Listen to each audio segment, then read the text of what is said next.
Hi, this is Susan Kokinda. I'm the Midwest Coordinator for Promethean Action, and I'm also the Coalition's Vice Chair for the Michigan Republican Party. I recently hosted a roundtable with three people who are actively engaged in organizing young people, especially Gen Z.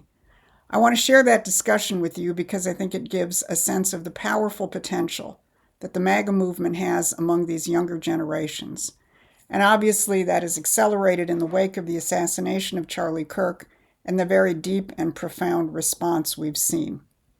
In my role as Coalition's Vice Chair, I've focused on those areas of expansion which characterize Trump's new, broader Republican Party. This includes blue collar workers, young people, and especially here in Wayne County, Muslim and Arab Americans. All of those layers were instrumental in giving Trump the surprising margins he needed in Wayne County to forestall or overcome well known ballot shenanigans in this county. So, first, we're going to hear from Tyler Campbell, the chairman of the Michigan Federation of College Republicans. He's going to discuss a very exciting project he has underway in Wayne County. Second, we'll hear from Austin Franzel, the youth chair for the 9th Congressional District Republicans, who is really doing an amazing job in building a youth infrastructure in that district. And third, we're going to hear from my friend Mike Steger.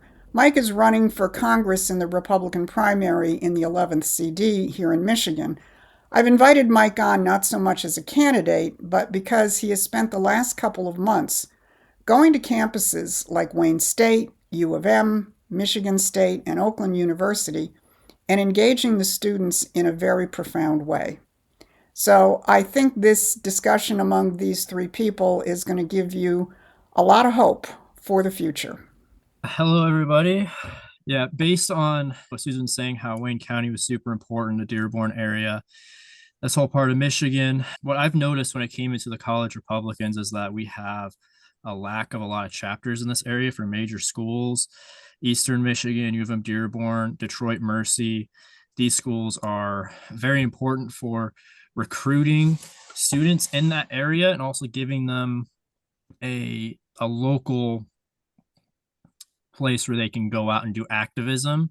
And this area in particular is incredibly important, especially Dearborn, because not only last election did we win a lot of votes in Dearborn, but we took a lot of votes that otherwise would have been Democrat and switched them over to Republican, which is a major, which is a, yeah, a major contribution there.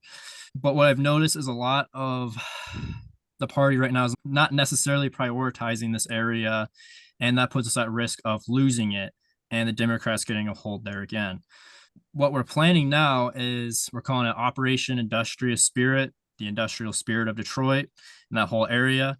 The idea here is that we're going to get students from the east side, from the chapters we do have, like Wayne State, Oakland, and getting these students to go canvass these schools where we don't have chapters and recruit students to join the organization.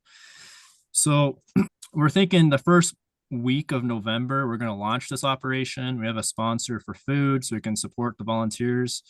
It's essentially giving all of the college Republicans a way to start doing some real activism and for us on the state perspective to start orchestrating canvassing operations. So this allows us to get some real training practice and on doing these large scale volunteer operations, sustaining our volunteers. The volunteers they know what it's like to go talk to random people about Republican stuff. It gives us some training for that, organizing all the sign up sheets, everything. But the main goal here is that we can get all 7 of these schools. So Detroit Mercy, which is the #1 Catholic school in Michigan, yet they don't have a college Republicans chapter, which is wild. We're going to get out there, get some kids to sign up. U of M Dearborn, super important. Most of those kids live in the immediate surrounding area. So if we can develop a strong Republican movement in that school, these kids will be able to go door knock in Dearborn, which is incredibly important. A lot of the people in Dearborn, at least the older generation, are first generation immigrants. Most of the news they watch is in Arabic. So a lot of the time they will vote based on what their kids say to vote. because their kids, so these first generation immigrants, are able to make enough money to send their kids off to schools. These two schools are Wayne State and U of M Dearborn for the most part. So they raise money, got their kids to go to school, and they have a certain amount of faith that their kids are smarter than them because they sent them off to school, and this is a big thing for them. And so whatever their kids say to vote for, they will vote for, and they typically will. This last time, a lot of them went for Trump or the Green Party because that was the most pro-Palestine side. That's how it works there. So if we can get young students at U of M Dearborn, which are predominantly, they speak Arabic or they're Muslim, the door knock in Dearborn. So you can see young people that can speak Arabic and understand that, which a lot of these older people that live in Dearborn mostly speak Arabic. That'll be huge. There's no one else in the Republican Party is working on that. So if we get these kids to do that, could swing a lot of votes to our side. Another aspect too is a lot of people in Dearborn aren't very, I guess, educated on how exactly American politics work, how the parties align, what the actual values are. So getting these kids that can actually go and speak to Dearborn residents and explain the Republican perspective of things, which many of them are incredibly conservative and should be voting Republican, but it's just they don't know per se. So if we can get a jump on that, we could swing Dearborn to become mostly Republican, stay Republican. And if we do that alone, doesn't matter what's going on in the rest of the state. It doesn't matter if we lose the 7th district. This is going to be a deep red state. It's over. The Democrats are done. So that's really what's motivating me to do this operation here, is to have that focus there. And especially with our more decentralized organization of the college Republicans, is these chapters could get a lot done themselves in this area without pulling resources from the rest of the state. So it's for sure worth investing in that. And if all works well, we can get 7 new chapters chartered in the span of a week. Not only just new chapters, like a lot of orgs can get like one guy, they'll say, yes, I'll do it. I'll start a chapter. And then they're trying to recruit people and get things organized for a year or more. And by the time they do it, they're out. But if we get a good amount of students on these campuses to recruit, we could start off with chapter size like 20, 30 members, which is pretty strong to start off with. And then they're already out there getting moving, get them networked right away, tell them who, their local party is, and start coordinating with them. So if all works well, we can get a really strong movement going on in southeastern Michigan. And I'll tell you, the college Democrats are not thinking like this. Thank you, Tyler. Austin, take it away. Yeah, hey, thank you so much, Susan, for having me. And thank you, everyone here, for being in attendance and just working alongside everyone to save our future. So, my name's Austin Franzel. I'm out of the 9th District, the 9th Congressional District. I'm a sitting executive committee member as well as the 9th District Youth Chairman. We are considered Republican youth. There are the CRs, which is Tyler Campbell, who we work really well with. We have one of our community colleges, SC4, has a college Republican chapter. And so we really love working with Tyler and the college Republicans, and it's been a great opportunity for the youth movement across the state. So I have this presentation for you guys. We've been working exceptionally hard since last February to try our best to get things rolling in the best direction, to really implement a program where you could have young people attending your county levels, your district levels, and ultimately we want this to trickle up to the state having a lot more involvement at that level.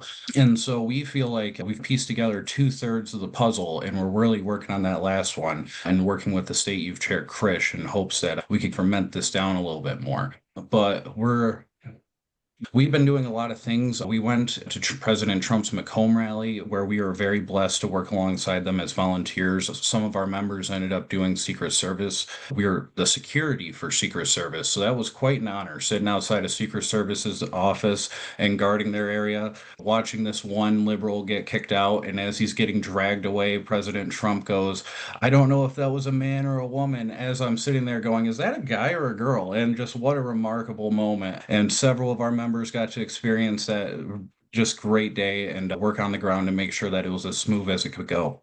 And so that was great. We've done MIGOP's Derby fundraiser, which was a really nice event. That was down in Oakland County at just this beautiful vineyard and horse stalls, and just having our members networking and rubbing elbows with Representative Rick Scott and so many others at the state level was truly one of those moments where people realize at a younger age they could be associated with some of these bigger names that are representing us at the congressional level. So that was a really cool experience for us. We went to Macomb's Faith and Freedom Prayer Breakfast, which had Pastor Lorenzo Sewell, who was at Trump's inauguration.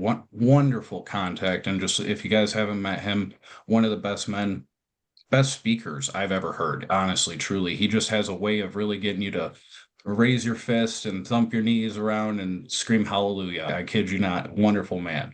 Washington, D.C., we went out there for the Army's 250th birthday parade, which was a great experience.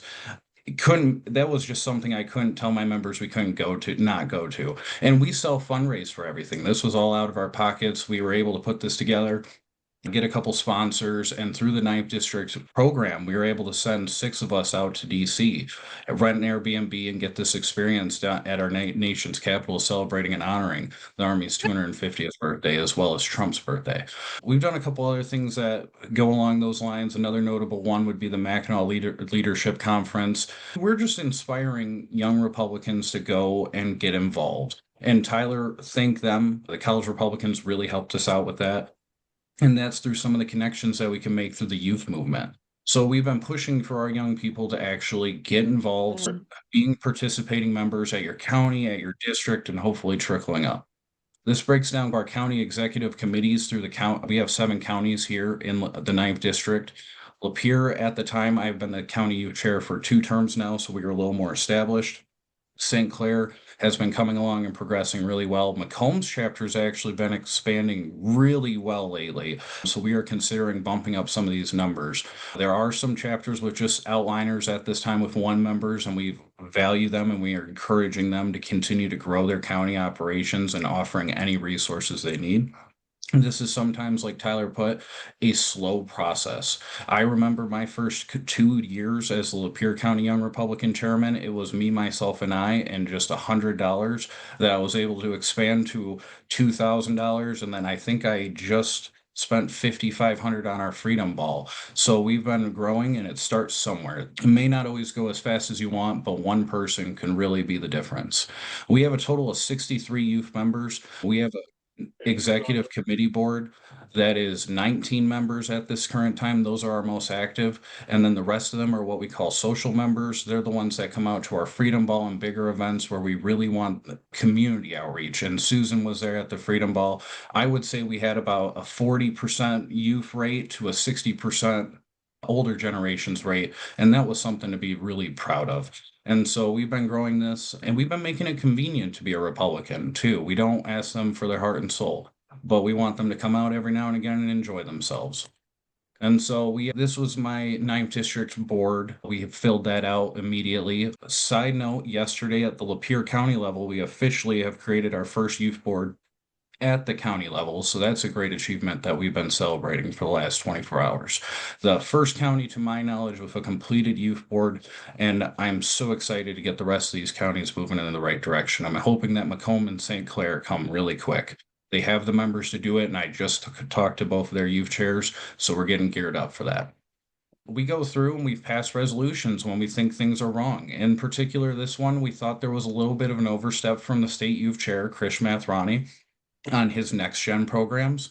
And we went through and actually got a resolution passed at the Lapeer County level, was able to get Krish to sit down and have a conversation with us. And we got a lot of things solved out. We're willing to be diplomatic, but we're also willing to stand when we think there are things that are not 100% adding up. And so through diplomacy, we were able to navigate through some very tricky waters and came out on the other side stronger as a youth chapter and as for the state, I truly believe. We document all of our minutes. We have secretaries that go through. These are some of the examples we have. I don't know if that, sorry, I don't know if Google Zoom, I'm still learning myself. I may be young, but I swear there's COVID. I missed that age gap. I was working, so I didn't get to use this as much. We have goals over the fall that we're going to be achieving. We have our first high school chapter that is being established. That's going to be happening in November. If you guys follow our 9th District Young Republicans account, all this information gets pushed out through there. We have a skeet team that's being established. We want to do a winter ball out at Macomb. We're going to do a State of the Youth address in November as well. Going over it's going to be a good time to celebrate our achievements, and we are looking forward to that. And of course, we always just say get in touch with your local GOPs and conservative groups for fall events. And of course, we got to have a Thanksgiving party. And then we look at our budgets through the counties, and we consistently check on this because we want to continue to get these up as much as possible. My budget after the Freedom Ball is currently sitting at 1,500. There's more funds still trickling in. But as you guys could tell, funds are something that the counties need, and we need to continue to push at our local level to try to get funds for them. Even if it's $5 every now and again, every bit helps. It costs $50 usually to rent a hall, and $20 for pizza, and you have the base for an entire event that you could have your youth start out an organization with. So this is something we are heavily trying to get bumped up, but we have to work with what we got.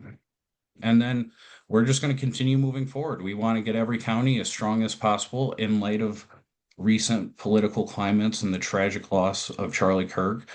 We believe now is the time to push and continue to get young individuals involved because they see now more than ever that Charlie could be any of us. That if that's the left's rhetoric to things, that's not something we want to be okay with, and we have to stand up against. Charlie was a moderate to many of us, and he was a great kindred soul. He didn't deserve that. None of us would ever deserve that. But unfortunately, a lot of people were awakened to some very darkness on the left. And so we have to really give them a place to call home. And so we are really working on Huron County. It's my last holdout without any members. I've been trying for a long time. I need to get this slammed through. But we started with 3 counties having youth chapters, and we're now at 6. So we're moving in the right direction. Fundraisers, we again just always saying as grassroots as possible. We'd love to get money from you guys to keep pushing forward, and donate to your locals too. If you have a local little Young Republicans chapter in your own county with only 1 member, give them hope, give them $20 and say continue building. And we're looking to push a candidate for state youth chair in 27. That's a top priority for us as we look for this. We want to connect the last piece to the puzzle to make it to where it works like the GOP of Michigan. You have this county, you have the district, and then you have the state. And then, of course, just get the youth out running for office across the district. We want them to push their political careers. We want to make as many experienced young Republicans as possible in their own local communities, fighting for what's right. We saw during COVID how a local treasurer, how a local township clerk, how all these people could affect your lives in ways we never even thought were possible. And so we want them to get out into their communities and start getting active for our conservative movement. Besides that, we're just working on this project it's called Farwell, Michigan. It's the largest outdoor amphitheater in the state of Michigan. It could sit 50,000 people. And I have been very blessed and honored to have the team donate the facility towards the MIGOP and the youth movement to be able to put together a great event, which we're going to do on November 2nd. I have sent the flyer to Susan. If you could be so kind and email that out to some friends over the next couple days, that would be very greatly appreciated.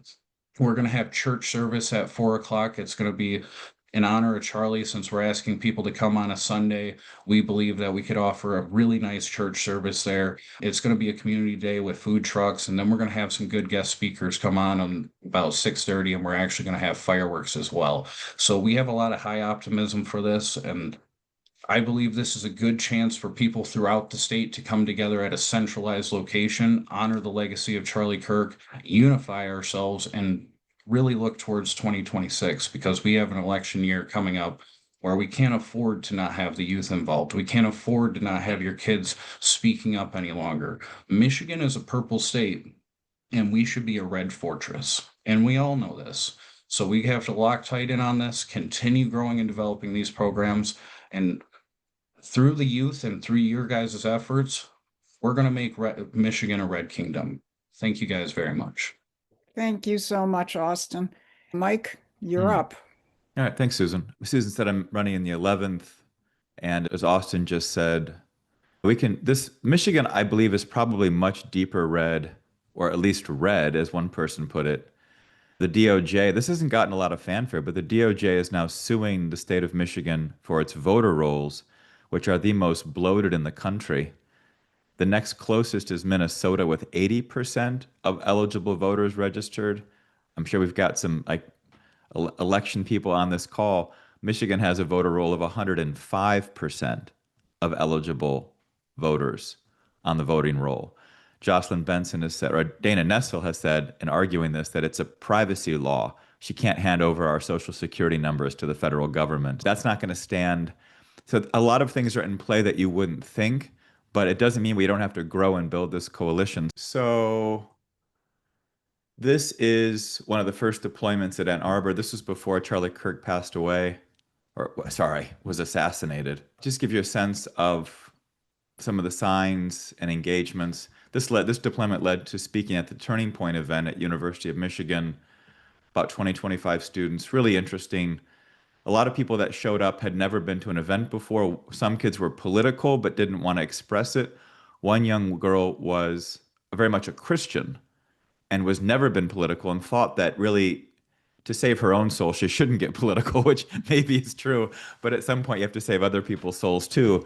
And so you've got to get in, you've got to fight. And so she was there. She was super engaged, super excited, just super hungry, alive mind, the kind of revival that you have a sense of from the loss of Charlie Kirk, but then what it's inspired. Oops. Oh, I guess I go left. Yeah, I guess I do. So this is the kind of groups that gather at University of Michigan. These are some early signs. I just want to give a shout out too, if Tyler's still on. Tyler was super helpful. The whole crew at Wayne, Tyler, Ben, Ryan. You'll see we had a great deployment at Wayne State yesterday. Just tons of engagement, but people just coming by. There was a dental student who came by and just stood around for an hour and a half at U of M, just engaging, wanting to hear the discussions, just super hungry. My thing isn't working. Okay, I guess I'll just go backwards. So this is a debate we had at Wayne State and turned into an hour discussion with a bunch of college Dems. Is Trump a tyrant or a visionary was the way that this group had set up the discussion. Spilled out into the hallways for 4 hours because in some sense the Dems think that they're the ones concerned about human beings. And that's why they're just so rock solid in their commitment. They're just so concerned about human beings, and Republicans don't care. We're the party of corporations and war, is how they view it. And that's really you're challenging these young people is that under Trump, we are the party of peace and for the people, for working class, for blue collars. That Trump is challenging the entire globalization system. He's challenging the system run by multinational corporations who think they're more powerful and have a right to assert their power and interests over the interests of our country and over the interests of our people. And so that kind of debate spilled out into 4 hours that really touched then ultimately on the question of the human soul, and that these Democrats, they live in this world. This has been something that I was really struck by, that they've rejected religion as something irrational, the Enlightenment idea. That religion is too irrational. I go with a more scientific approach. But then they give up everything. They give up the soul, they give up truth, they give up love, they give up beauty. They just have this material world built up from some kind of mechanistic tendency. And that's what they defend. But they don't want to live in that world. And so these one girl stood around for so long, she missed her bus.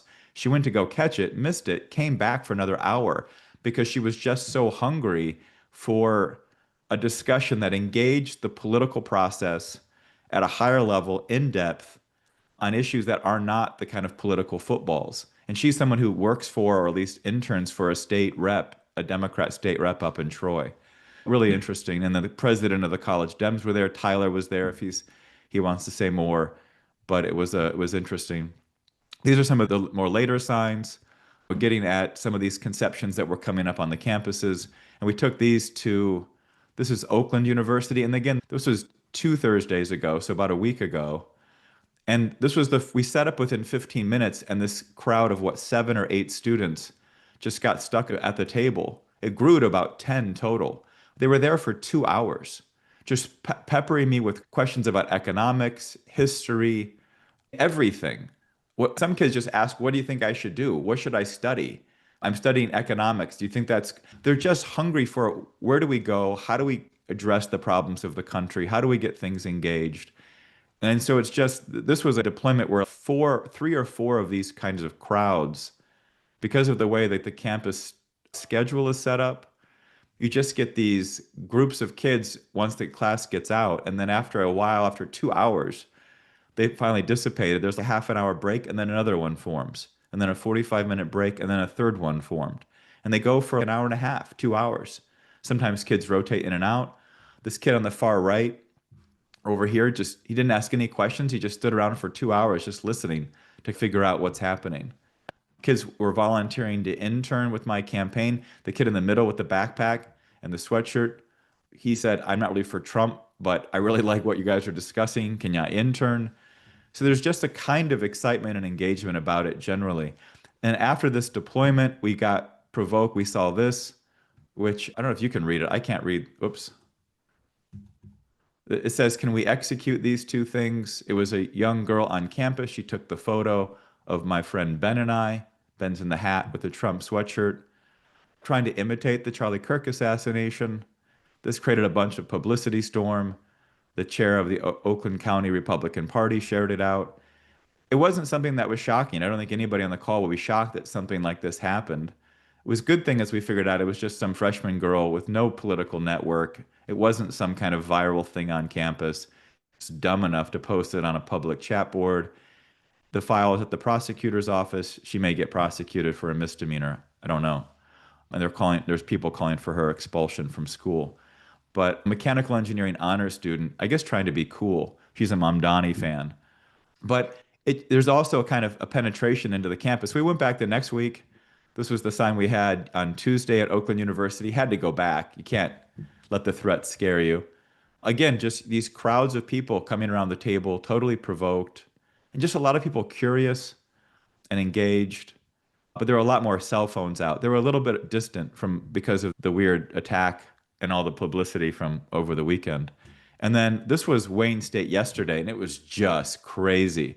We didn't even set up a table because we didn't have a reservation. We just had my dolly and a couple signs. And kids were just totally provoked. They kept calling my sign. It was this sign, Trump, the President of Peace. Blessed are the peacemakers. A lot of Muslim students at Wayne State totally provoked, think I'm just rage baiting. I'm like, rage baiting? I thought you guys would be happy about the peace deal. I just came to claim it and make it a point of discussion. A lot of them were just cynical about the peace deal. Now it's just all focused on, but Trump's so divisive, what he does with illegal immigration. The peace deal just benefits Israel. What about Gaza and the Palestinians? A lot of just stuck in, we're screwed, we're pissed off, and we're just always going to be cynical. But you challenge them and you start discussing things with a bit more historical perspective, a little bit more philosophical engagement. And all of a sudden they start to realize, okay, you're not like against us and you're not some cookie cutter. You've actually got thoughts and ideas, and these kids just can't get enough. The kid right in the front with the gray sweatshirt and backpack is a law student. He stuck around for 4 hours. The cops eventually kicked us off campus. We had 6 students follow us off campus or heard about us and then came and found us to talk for another 2 hours just off campus on Anthony Wayne Davis Boulevard. And so that's some sense of the campus and the kind of engagement. It's just explosive in a very good way. They're incredibly hungry. We had this term when I was organizing on campuses 20 years ago that the no future generation. And the problem was that my generation didn't really believe it was a no future generation. They were willing to genuflect to the bailouts, like whatever I need to say.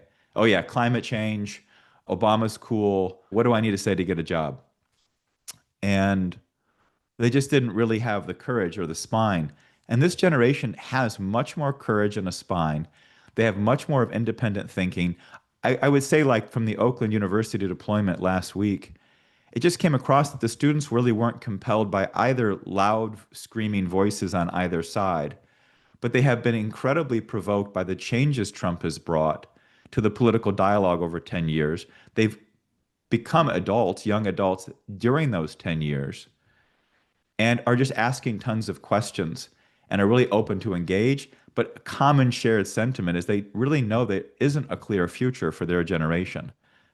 Like they're up against kind of wall on all sides. the economic situation, the inflation, the housing prices, the job market, the AI, the political insanity, the kind of brainwashing on campuses, just everything is just confusing for them. I talked to 3 graduate students in like law and social work, Democrats, as I walked off campus yesterday with my Trump, the president of peace sign. They thought they had me like profiled. You're just a rage baiter. You must be crazy. And then at some point, the girls just start looking at me like, wait a minute, you're talking about tariffs and bringing jobs back and increasing wages. And you're talking about illegal immigration the way that like Cesar Chavez did, which is we want wages for the American people to go up. You can't have massive illegal immigration. Yeah. Do you like that the fact that they're wearing masks? No, but I don't like that they're getting doxxed either. But the point is, you have to raise the wages of working class Americans. And almost everything Trump is doing, domestically and even to end the wars, is to improve the lives of working Americans. And you make that case, and these kids get provoked. And it's the kind of potential shift that, like Tyler was talking about in Dearborn, it's the kind of shift that if we make that case on campuses around the country, you can start to get a real shift in the generation, in the voting, and I think really put a final stake in the Democratic Party's coffin. Some of the generation, to put it in summary, has been really brutalized. They're victims, or I would call them casualties, of the blue-haired septum ring types. And then you have some neoliberal types that really believe the system still works somehow. For whatever reason, they just believe the system works. I'm going to get good grades. I'm going to join these institutions, and I'm going to have a great life. But you have a good portion of them that realize that is just not true. That is just not the case. And it's not just conservatives, though they're obviously a bit more skeptical of the institutions and of the popular culture on campus. But there's a real potential to engage a generation that can see very clearly we don't have a future unless we build one. And I think the message we have to take is we're the party, we're the political movement that is going to empower you to build our country and build our civilization. And anyways, so it's been incredibly engaging, a ton of fun, some events coming up the next couple of weeks. And I think that's what I wanted to say tonight. So I'll leave it there.